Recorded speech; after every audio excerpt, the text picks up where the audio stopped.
It's the Joel Shit Show, featuring Joel Shit. Hi, welcome to the Joel Shit Show. I'm your host, Joel Shit.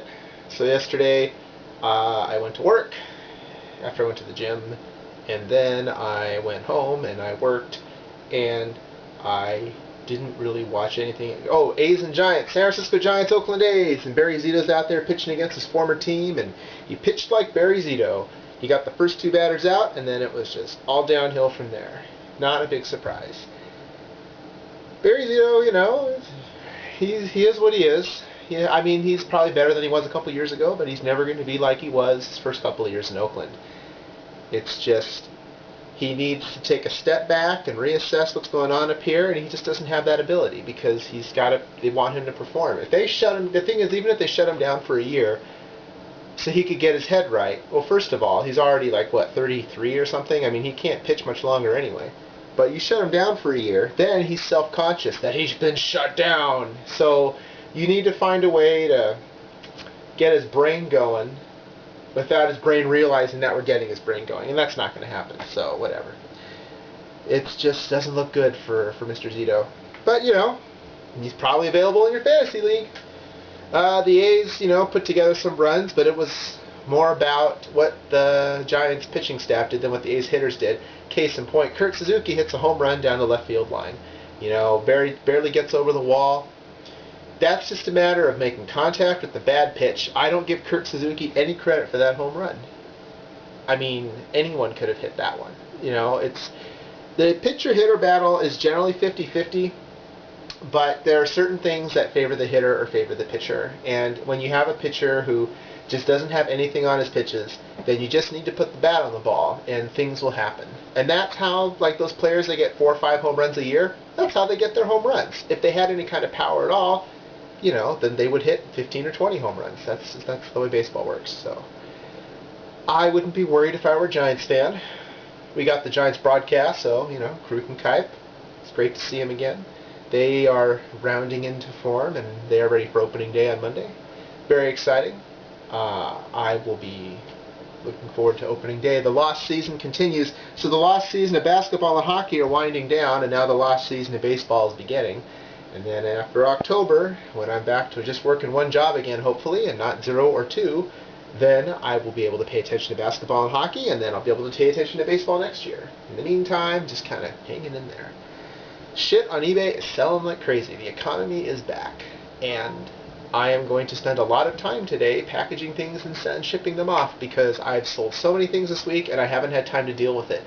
It's been a crazy week. I can't believe a week ago today I was driving to the Flamingo in Las Vegas, getting ready for a great weekend of eating too many donuts, getting sick, and throwing up, because this week has gone by so quickly. I still don't know when my next trip to Tahoe is, because I haven't received anything in the mail from there, but maybe today will be the day. We'll see. I don't get as much gambling mail as I used to because I don't gamble as much as I used to. I don't go as much as I used to or for as long when I'm there. Now I have the bankroll for it. Well, I kind of always had the bankroll for it, but I don't have the time to do anything with it. So who knows? I would like to go sometime in April, but maybe it'll be May or June. We'll see. We'll see. We'll have on-location episodes and hotel rooms on beds, and it'll be fantastic. You'll see. Just hang in there. Last night after work, because I'm obviously working from home today, for reasons that I'll discuss in tomorrow's episode, my girlfriend and I went to see She's Out of My League. The ads made me want to see the movie, and I didn't think it was going to be really good, but I thought it would be tolerable. And it was entertaining, but it was one of the worst movies I've ever seen. The different components of the story were fused together without any lubricant or anything. There were just bad segues. There were things that, it wasn't that they didn't make sense, it's just they didn't explain how they got to different parts of the movie. And I don't know that it was lazy writing, I just think it was bad writing. I think they put an effort into the script. I just think that the people that wrote the script weren't very good. That movie couldn't have cost that much to make. I mean, there weren't any names in that movie at all, which is fine, you know, whatever.